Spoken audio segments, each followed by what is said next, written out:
Redoro conta più di 1000 produttori che conferiscono il prodotto all'interno dell'azienda. Abbiamo 3 frantoi di produzione nel veronese, 2 denominazioni d'origine, quindi Garda DOP e Veneto Valpolicella DOP, e il biologico, e la restante parte è esclusivamente 100% italiano. Il futuro di Redoro. Il futuro di Redoro è di cercare di dare sempre al meglio quello che può essere un prodotto di eccellenza che viene da una tradizione ma con una grande innovazione. Abbiamo degli impianti di spremitura all'avanguardia, unici in Italia, e veramente con il meglio del profumo e l'aroma di un olio veramente di altissima qualità.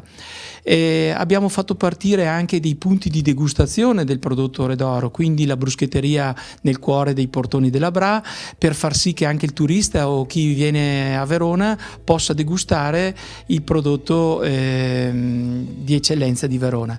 E poi 2 ristoranti, La Torre, l'antica locanda dell'oleificio legata all'antico frantoio di Mezzane, a Mezzane di sotto. 2 ristoranti anche loro della tradizione di famiglia, nella quale si possono assaggiare i prodotti del territorio. Il futuro di Redoro qual è?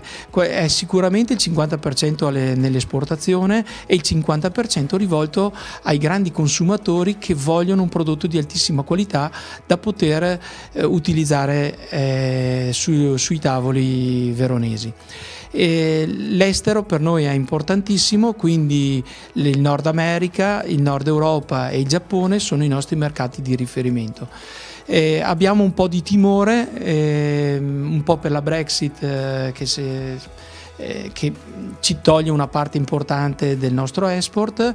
Una parte importante potrebbe essere tolta da questi dazi che gli americani stanno tentando di portare avanti anche nell'olio e nel vino.